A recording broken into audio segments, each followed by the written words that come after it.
Alright. Tinder horror stories, which is the missing number that I told my friend Naftali about. Alright, come on. I'll never forget the first time I used Tinder. It was 2015 during winter break when everyone was back home from college. I figured since I didn't have a girlfriend and didn't have much going on, why not try the app that everyone was talking about? It was like 8 or 9 p.m. on a Thursday night, which was peak hours in terms of activity for the app. I downloaded the app onto my phone, and it was time to set up my profile. I spent a good 10 minutes browsing through my photo albums and found 4 flattering photos of myself that I thought would catch people's attention. I wasn't really experienced with the whole witty, funny Tinder bio thing that guys are apparently supposed to do. So I just wrote a few things about myself, like that I was 6 feet tall, played hockey at Penn State, and loved to work out. I swiped right for pretty much everyone just to see how many people would right swipe me back.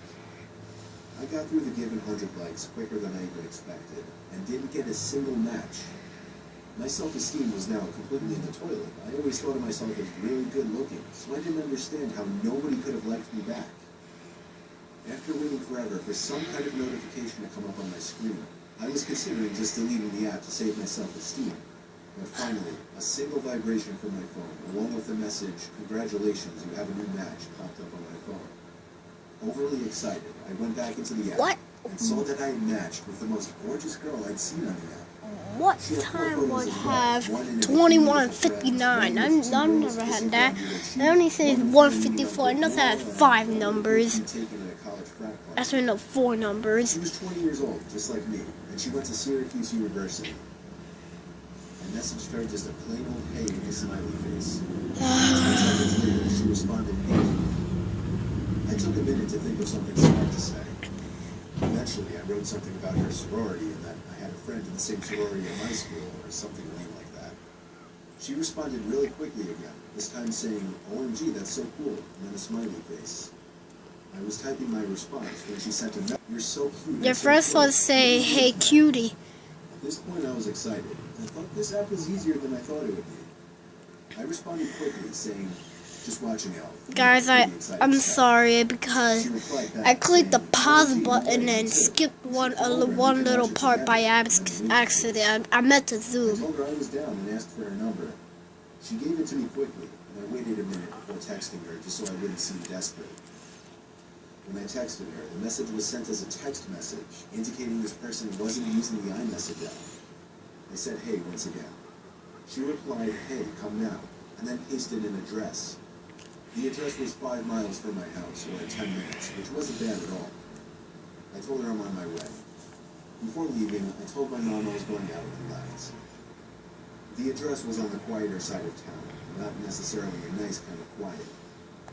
I pulled up to the house. It had a decent location, privacy-wise. Across the street were one of those huge pieces of land surrounded by trees that was dug out deep to collect water during rainfall, and the neighboring houses were kind of spaced out. Guys, there'll just be pictures coming and coming, so y'all can just listen to the story. I texted her saying I was there, and she replied, "KK, go around back, the front door is loud." I replied, "Are your parents home or something?" But she didn't answer this time.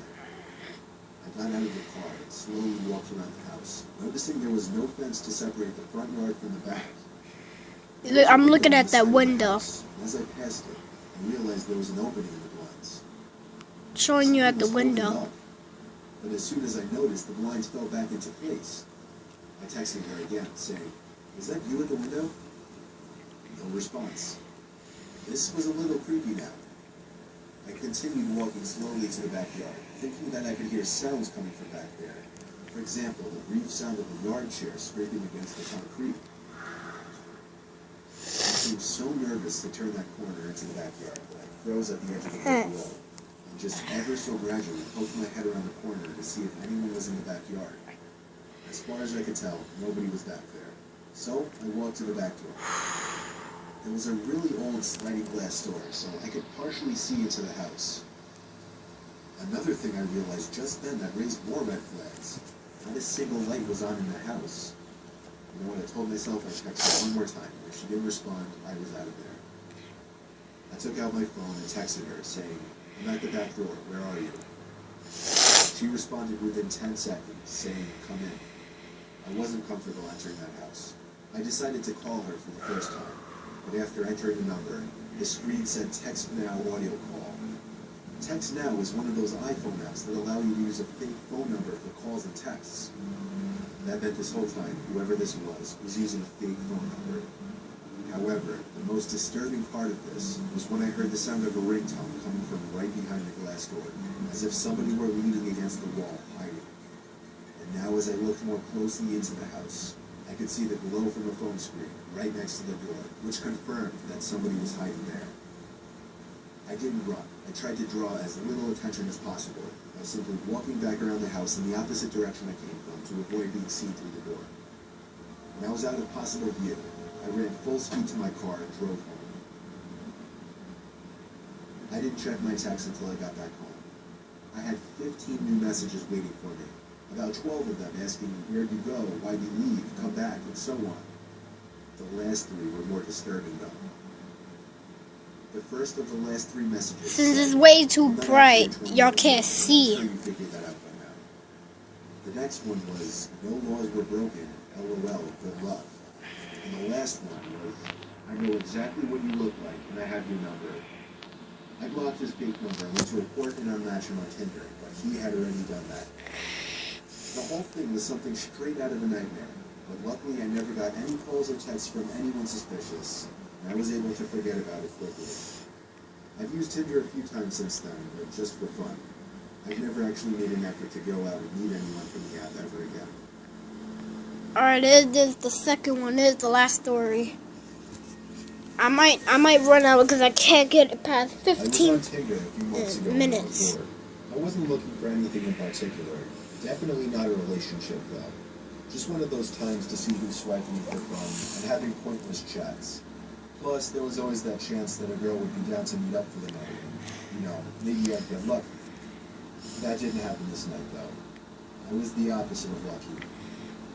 My first 20 or so swipes were full of matches. I sent corny pickup lines to a few of them that I found attractive. However, there was one girl. Oh yeah, guys, and the next reaction is gonna be about hotels, about the hotel scary story. She was a solid 9 out of 10, almost unrealistically attractive. So the fact that she said "hey" first was pretty intoxicating. I was a little intoxicated, quite literally. She was close too. Eventually, things were going so smoothly that I decided to try and be ballsy and turn the conversation sexual. That went smoothly as well. What? So I escalated things even more by getting her number, and then texting her to try and set something up that same night. To my surprise and delight, she seemed really willing, but she wanted to meet out somewhere and hang out first before going back to her place. I was fine with that, and so she seemed to take charge and set up a time and place to meet. She said she wanted to hang in a small park by her house first at 10 o'clock. It was a little odd, but I was down.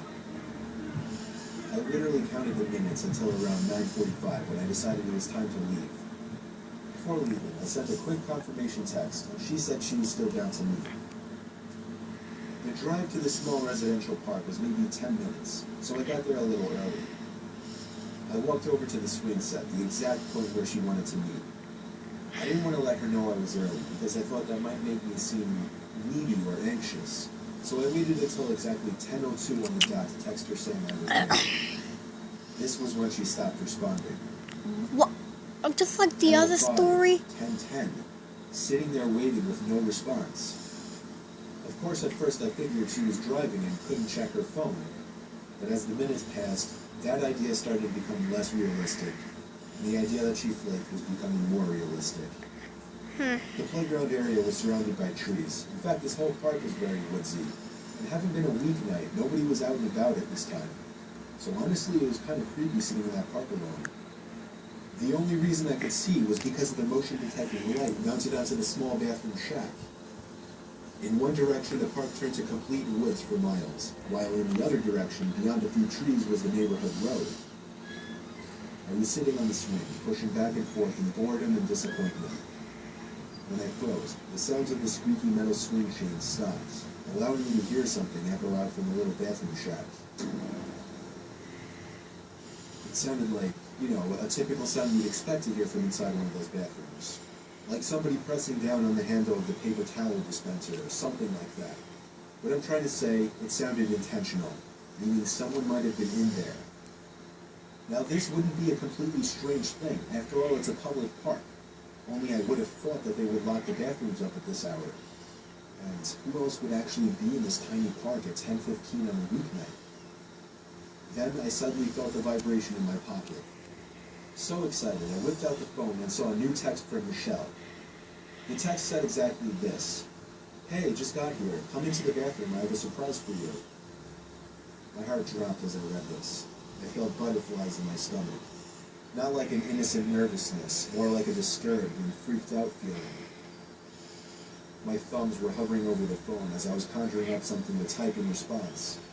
Then she sent another text saying, "Get off the swing and come here." As I read the text, I looked up to the tiny bathroom building and opened my mouth, almost ready to scream, when I saw half of a person's face peering out from the entrance from one of the bathrooms, leering over to me on the swing. Only for maybe half a second did I actually see a good portion of their face though, because they slowly moved out of sight. To be honest, in the heat of the moment, I couldn't even tell if it was a male or female. But I knew something bad was going on, and I knew I was disturbed as hell by this situation. So I got off the swing quietly and tiptoed away from the playground. When I was far enough away, I ran for it back to my car. That run back to my car itself was one of the most horrific experiences of my life, because I had the constant fear of somebody chasing me in the back of my mind. As soon as I locked my car, I was able to pause for a breather.